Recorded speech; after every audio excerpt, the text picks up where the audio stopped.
قرآن پاک کی ایک سورت ہے جس کو کہا جاتا ہے سورہ کہف. ٹھیک ہے, یہ 15ویں پارے کے آخر میں ہے, 16ویں پارے کے شروع میں ہے. اس کے بے شمار فضائل بھی ہیں, اس کی تلاوت بھی کیا کریں. ہر جمعے کو کوشش کر کے اس کی تلاوت کریں. روایتوں میں آتا ہے جو ایک جمعے سے دوسرے جمعے کو دوبارہ پڑھتا ہے نا سورہ کہف, تو دونوں جمعوں کے درمیان اس کے لیے نور کر دیا جاتا ہے. یہ سورہ پاک مکہ مکرمہ میں نازل ہوئی. اس میں 12 رکوع ہیں, 111 آیتیں ہیں, 1577 کلمے ہیں اور 6360 حروف ہیں. سورہ کہف پڑھنے سے گھر میں سکون اور برکت نازل ہوتی ہے. حضرت برا بن عازب رضی اللہ تعالیٰ فرماتے ہیں کہ ایک مرتبہ ایک صحابی نے سورہ کہف پڑھی تو گھر میں ایک جانور تھا, وہ بھی بدکنا شروع ہو گیا. انہوں نے سلامتی کی دعا دیکھی, سلامتی کی دعا کی اور غور سے دیکھا کہ کیا بات ہے, تو انہیں ایک بادل نظر آیا جس نے انہیں ڈھانپ رکھا تھا.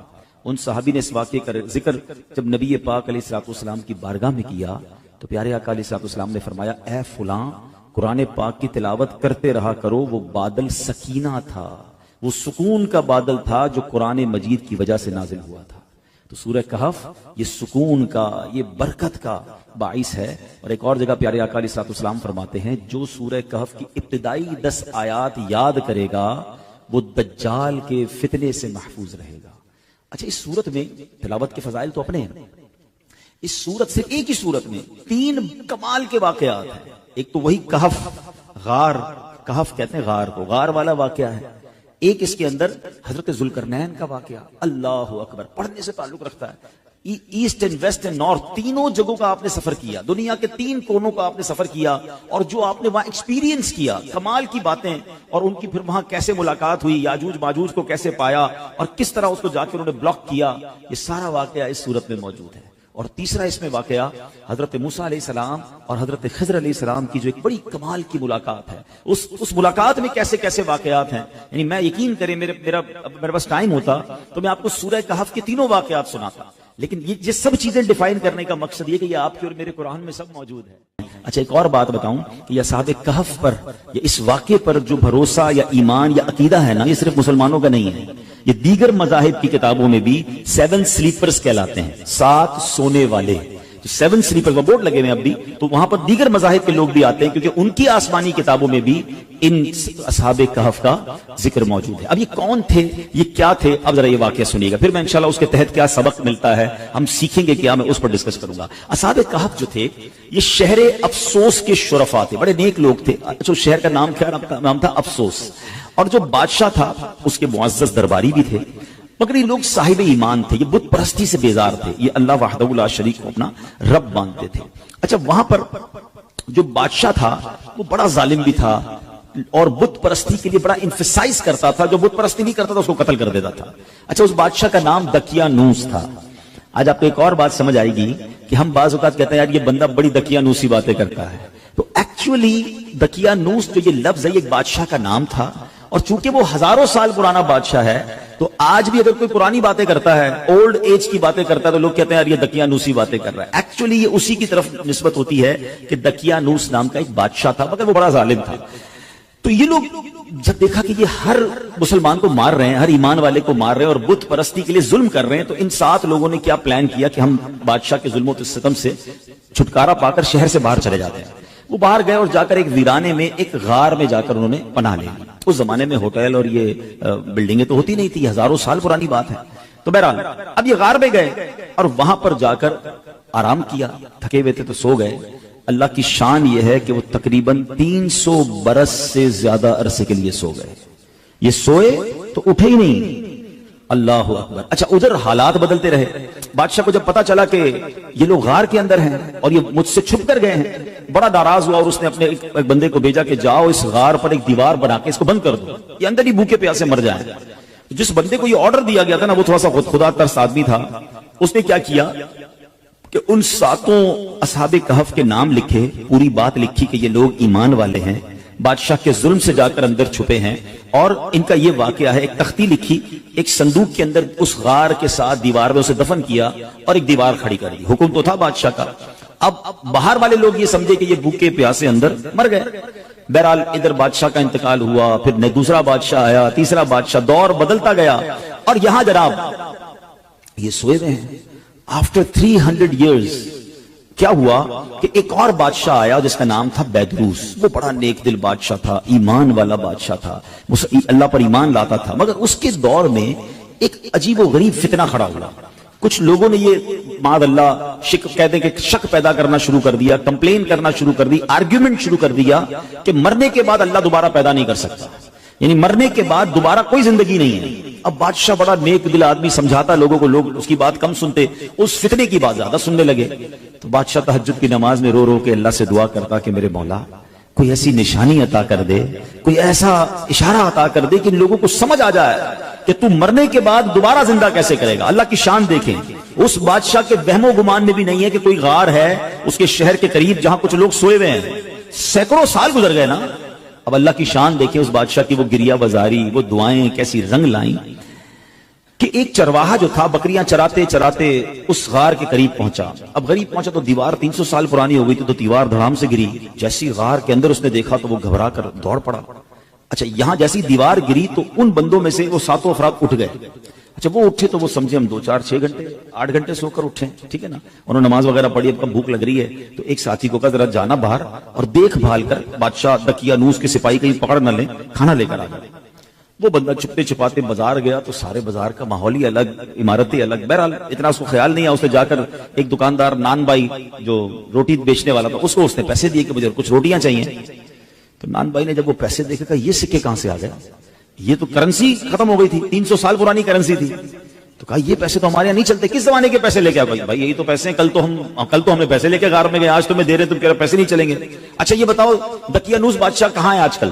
وہ جو اصحاب کہف میں سے ایک بندہ تھا وہ پوچھتا ہے کون دقیانوس, اس زمانے کا تو کوئی بادشاہ یہاں پر نہیں ہے. اب وہ حیران کہ بادشاہ کل تو ہم جا کے غار میں گئے, آج بادشاہ کی کوئی پہچان نہیں رہا, کرنسی ہماری چل نہیں رہی. ادھر وہ نان بھائی سمجھ گیا کہ یہ سینکڑوں سال پرانی کرنسی ان کے پاس ہے, ان کو لگتا ہے کوئی خزانہ مل گیا ہے. تو انہوں نے پکڑ کر اس بندے کو جو اصحاب کہف میں سے تھے پولیس والوں کے یا حکام کے حوالے کر دیا.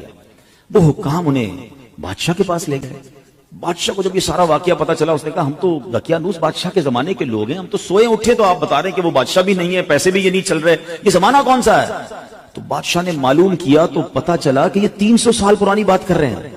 یہ کیسے پاسبل ہے کہ بندہ بھی جوان ہے, بوڑھا بھی نہیں ہوا, اور 300 سال پرانی بات کر رہا ہے. کہ میں اکیلا نہیں ہوں, 7 6 اور بھی ہیں, کدھر ایک غار میں ہے. چلو اب بادشاہ نے پورا لشکر لیا. یقین تو بادشاہ کو بھی نہیں آ رہا تھا کہ یہ ہو کیا رہا ہے. اب پورے لشکر کو لے کر جب وہ غار کے قریب پہنچے تو ادھر جو غار میں لوگ تھے وہ سمجھ گئے کہ دقیانوس بادشاہ کے بندے آ گئے ہیں, ہمارا بندہ پکڑا گیا ہے, اب ہماری خیر نہیں ہے. وہ سجدے میں چلے گئے, وہ دعائیں کرنے لگے, استغفار پڑھنے لگے. مگر جب سپاہی آئے تو سپاہی بھی کوئی اور, بادشاہ بھی کوئی اور. کسی کو یقین نہ آئے ان کی باتیں. اب وہ تختی کام آئی. اب جب دیوار کھودی گئی تو وہ تختی نکلی اندر سے جو 300 سال پہلے دقیانوس بادشاہ کے بندے نے, اس کے ملازم نے لکھ کر رکھی تھی کہ ان 7 بندوں کے نام یہ ہیں, اور یہ دقیانوس بادشاہ کے خوف سے جا کر اندر سوئے ہیں, اور یہ ایمان والے ہیں. اللہ اکبر. جب بادشاہ کو یہ پتا چلا نا, پہلے تو وہ گیا سجدہ شکر میں کہ اللہ تو نے میری پکار سن لی, ایسی نشانی بتا دی کہ بندہ مرنے کے بعد کیسے جیے گا. تو نے تو جیتے جی ہمیں دکھا دیا کہ تو چاہے تو 300 سال تک کوئی سویا رہے, نہ اس کا بال بیکا ہو, نہ بال سفید ہو, نہ باڈی گلے, اور میرے رب تو نے انہیں پھر زندہ کر دیا. اب جناب پورا شہر آیا, سارے لوگ آئے جو بے ایمان ہو گئے تھے, جو اللہ کی قدرت کے انکاری ہو گئے تھے, سب کلمہ پڑھنے لگے, سب اللہ کی وحدانیت پر یقین لائے. سبحان اللہ. اب یہ جو اصحاب کہف تھے, سبحان اللہ, یہ لوگ جو تھے جب انہوں نے دیکھا کہ اب ماشاءاللہ سب لوگ ایمان لے آئے ہیں اور یہ کام سارا ہو گیا ہے, تو پھر انہوں نے کہا کہ اے بادشاہ ہم اللہ کے تمہیں سپرد کرتے ہیں, تمہارا کام ہو گیا. یہ پھر غار کے اندر گئے اور پھر سو گئے, اور اللہ نے اسی حالت میں انہیں وفات دی. بادشاہ بیدروس نے سال کی لکڑی کا صندوق بنوا کر اصحاب کہف کی مقدس لاشوں کو ان میں رکھوا دیا. اللہ کریم نے اصحاب کہف کے غار کا ایسا روب لوگوں کے دلوں میں ڈالا کہ لوگ ان کی قبروں تک نہیں جا پاتے تھے. اصحاب کہف کی لاشوں کا حفاظت کا انتظام بھی رب نے کیا, اور بیدروس بادشاہ نے غار کے منہ پر ایک مسجد بنائی, سالانہ ایک دن مقرر کیا, اور ہر سال لوگ وہاں پر ان کے گویا عرس میں جمع ہو کر اللہ کی عبادت کرتے, اور گویا وہاں جا کر عبادت کرتے. تو اے میرے پیارے اسلامی بھائیوں, یہ ایک واقعہ جو تفسیر قرآن کے ذریعے میں نے آپ کو سنایا. قرآن میں سورہ کہف میں یہ پورا تفصیل سے واقعہ موجود ہے. جو سورہ کہف پڑھتے ہیں یہ آیتیں بار بار پڑھتے ہوں گے. بسم اللہ الرحمن الرحیم. ام حسبت ان اصحاب الكهف والرقیم كانوا من آیاتنا عجبا اذ اوى الفتية الى الكهف فقالوا ربنا آتنا من لدنك رحمة وهيئ لنا من امرنا رشدا فضربنا على آذانهم في الكهف سنين عددا ثم بعثناهم لنعلم أي الحزبين أحصى لما لبثوا أمدا نحن نقص عليك نبأهم بالحق إنهم فتية آمنوا بربهم وزدناهم هدى. کیا تمہیں معلوم ہوا, ترجمہ کنز الایمان سنیں, کیا تمہیں معلوم ہوا کہ پہاڑ کی کھو اور جنگل کے کنارے والے ہماری ایک عجیب نشانی تھے. جب ان جوانوں نے غار میں پناہ لی پھر بولے اے ہمارے رب ہمیں اپنے پاس سے رحمت دے اور ہمارے کام میں ہمارے لیے راہ یابی کے سامان کر, تو ہم نے اس غار میں ان کے کانوں پر گنتی کی کئی برس تھپکا. پھر ہم نے انہیں جگایا کہ دیکھیں دو گروہ میں کون ان کے ٹھہرنے کی مدت زیادہ ٹھیک بتاتا ہے. ہم ان کا ٹھیک ٹھیک حال تمہیں سنائیں. وہ کچھ جوان تھے کہ اپنے رب پر ایمان لائے اور ہم نے ان کی ہدایت بڑھائی سبحان اللہ. ان کے ناموں میں بہت اختلاف ہے. حضرت علی کرم اللہ تعالی وجہ الکریم فرماتے ہیں ان کے نام یہ ہیں یملیخا, مکشکلینا, مشلینا, مرنوش, دبرنوش, شادنوش اور 7واں چرواہا تھا جو ان لوگوں کے ساتھ ہو لیا. حضرت علی نے اس کا ذکر نہیں فرمایا. اور ان لوگوں کے کتے کا نام کتمیر تھا اور لوگوں کے شہر کا نام افسوس تھا اور ظالم بادشاہ کا نام دکیانوس تھا. تفسیر ساوی میں کچھ اور نام بھی لکھے ہیں. ان ناموں میں کچھ اختلاف ضرور ہے مگر ان کے ناموں کی برکت کیا ہے سبحان اللہ. ذرا سنیے گا. حضرت ابن عباس رضی اللہ عنہ سے روایت ہے اصحاب کہف کے ناموں کا تعویذ 9 کاموں کے لیے مفید ہے. بھاگے ہوئے کو بلانے کے لیے اور دشمنوں سے بچ کر بھاگنے کے لیے. کوئی بھاگ گیا اس کو بلانا ہے یا خود دشمنوں سے بچنا ہے اس کے لیے بڑا مفید ہے. آگ بجھانے کے لیے کپڑے پر لکھ کر آگ میں ڈال دیں انشاءاللہ آگ بجھ جائے گی. بچوں کے رونے اور تیسرے دن آنے والے بخار کے لیے. نمبر 4 مگر پھر بھی اس واقعے سے ہمیں درس کیا ملتا ہے کہ مرنے کے بعد زندہ ہونا, ہو کر اٹھنا یہ حق ہے. اور اصحاب کہف کے اس واقعے سے گویا رب نے ایک اور قدرت کا نظارہ ہمیں دکھایا سبحان اللہ. اور ایک اور بڑی پیاری بات پتہ چلی کہ جب بندہ اپنے ایمان کو بچا کر, اپنے دین کو بچا کر, اپنے آپ کو گناہوں سے بچا کر کسی سفر پر نکل جاتا ہے, کسی جگہ ہجرت کر جاتا ہے, وطن چھوڑتا ہے, پھر اللہ اس کی غیب سے مدد فرماتا ہے. اور ایسی مدد فرماتا ہے کہ عقل بھی کام نہیں کرتی. دیکھیں نا 300 سال غار میں اللہ نے حفاظت کی کیونکہ ایمان کی فکر تھی. کیا آج کے دور میں ہمیں ایمان بچانے کی فکر ہے؟ ہم تو بے ایمانوں کی دوستی میں بھی خوش ہیں. لوگ کہتے ہیں کوئی بات نہیں, میرا ایک دوست ہے بد مذہب ہے مگر میں پکا ہوں, میں بیٹھتا ہوں اس کے ساتھ, میں سنتا ہوں اس کی باتیں لیکن میں پکا ہوں, میں بیٹھتا ہوں. اللہ اکبر. ہمارے بزرگ وطن چھوڑ گئے, جان تکلیف میں ڈال دی مگر بے ایمانوں کی صحبت میں نہ بیٹھے. ابھی آئے گا نا ماہ رمضان تو کچھ شروع ہو جائیں گے سوشل میڈیا پر. ماہ مفسرین بن جاتا ہے نا, ہر بندہ قرآن کی تفسیر اپنی مرضی سے کر رہا ہوتا ہے. اپنے حساب سے جناب قرآن کھولیں گے, کوئی پینٹ شرٹ پہن کے قرآن سمجھا رہا ہوگا, کوئی داڑھی منڈا قرآن سمجھا رہا ہوگا, کوئی رمضان ٹرانسمیشن کے نام پر آپ کو بے وقوف بنائے گا. لوگ سب کی بھی سنیں گے. اور اللہ کے بندو یہ ایمان کے بعض اوقات لوگ ڈاکو ہوتے ہیں. ہمیں قرآن سیکھنا ہے مگر عالم دین سے سیکھنا ہے نا, مفسر قرآن سے سیکھنا ہے. ایک صحیح العقیدہ عاشق رسول عالم دین سے سیکھنا ہے کہ ہر کسی سے سیکھنا ہے. لیکن نہیں یار بس وہ ہر کسی کو سوشل میڈیا کا شوق ہے, میں آج اس کی سن رہا ہوں کل اس کی سن رہا ہوں, پھر پریشان بھی رہتے ہیں. ہمارے پاس آتے بھی ہیں کہ مولانا صاحب یہ میں نے سنا تھا, میں کنفیوز ہوں. بھائی کس سے سنا تھا؟ یار فلاں سے سنا تھا. پہلے اس نے کہاں سے سنا یہ تو پوچھ کے آؤ. کبھی کسی موچی سے کپڑے سلوائے آپ نے کہ یار جوتے بڑے اچھے سیتا ہے, کپڑے بھی اسی سے سلوا لوں. آپ کہیں گے نہیں یار موچی کا کام جوتے سینا, درزی کا کام کپڑے سینا ہے.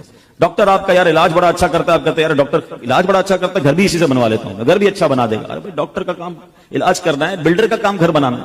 دنیا کا ہر کام ہم اس کے ایکسپرٹ سے کرواتے ہیں, سیکھتے ہیں, مگر دین جس کی مرضی ہے وہ سکھائے اور ہم بیٹھ کے سن رہے ہوتے ہیں. نہ کریں ایسا. آپ اصحاب کہف کے اس واقعے سے سمجھو کہ ایمان کی اہمیت کیا ہے. سید اعلیٰ حضرت نے 100 سال پہلے سمجھایا. کیا فرمایا؟ سونا جنگل رات اندھیری, چھائی بدلی کالی ہے, سونے والو جاگتے رہیو چوروں کی رکھوالی ہے. آنکھ سے کاجل صاف چرا لیں, یہاں وہ چور بلا کے ہیں, تیری گٹھڑی تاکی ہے اور تو نے نیند نکالی ہے. اب یہ محاورہ کتنا کمال کا ہے, آنکھ سے کاجل چرانا. کیسے؟ کاجل تو آنکھ کے اندر ہی ہوتا ہے. اعلیٰ حضرت کہتے ہیں اتنے شاطر ہیں, اتنے مکار ہیں کہ تمہیں پتہ بھی نہیں چلے گا اور تمہاری آنکھ سے کاجل چرا لیں گے. قرآن کے نام پر تمہارا ایمان چھین لیں گے, تفسیر کے نام پر دین کی بات کرنے آئیں گے اور تمہارا ہی دین لے کے چلے جائیں گے, تمہارے عقیدے میں وسوسے کی سوئی چبو کے چلے جائیں گے. تو یہ سمجھنا ہے کہ میں نے اپنے دین کی, اپنے ایمان کی حفاظت کیسے کرنی ہے. اور سبحان اللہ ایک اور بات یہ پتا چلا کہ بیدروس بادشاہ نیک دل مسلمان تھا نا، اچھا قرآن میں واقعہ موجود ہے نا، اس نے کیا کیا کہ ایک دن مقرر کیا سال کا، اور بزرگوں کے مزار کے پاس جا کر پورا سال میں ایک دن مقرر کر کے لوگ وہاں جاتے تھے، گویا ان کا عرس مناتے تھے، وہاں عبادت کرتے تھے، رب کی عبادت کرتے تھے۔ تو پتا چلا کہ آج بھی اگر بزرگان دین کے مزارات پر کوئی سال میں ایک دن مقرر کر کے اللہ کی عبادت وہاں کی جائے اور ان کا عرس منایا جائے، فاتحہ پڑھی جائے، تو اس میں کوئی حرج نہیں ہے۔ اصحاب کہف کا یہ واقعہ ہی ہمیں یہ سبق دے رہا ہے، قرآن ہمیں یہ بتا رہا ہے، سبحان اللہ۔ تو بہرحال میرے پیارے اسلامی بھائیوں، یہ ایک واقعہ بیان کرنے کا مقصد یہ تھا کہ قرآن میں کیسے کیسے خزانے موجود ہیں۔ تو پلیز اس رمضان میں صرف قرآن پاک کی تلاوت نہیں کرنی، قرآن پاک کو انڈرسٹینڈ کرنے کی طرف بھی آئیں۔ اللہ کی رحمت سے دعوت اسلامی کے ماحول میں ہمیں تفسیر قرآن صراط الجنان بڑی آسان اردو زبان میں دے دی گئی ہے، اس کو پڑھیں، پڑھ نہیں سکتے تو اس کی آڈیو جاری کر دی گئی ہے، سننا شروع کر دیں۔ آپ دیکھتے ہوں گے دعوت اسلامی والے تو پورا سال ہی فجر کی نماز کے بعد مسجدوں میں تفسیر قرآن کچھ ایک دو صفحے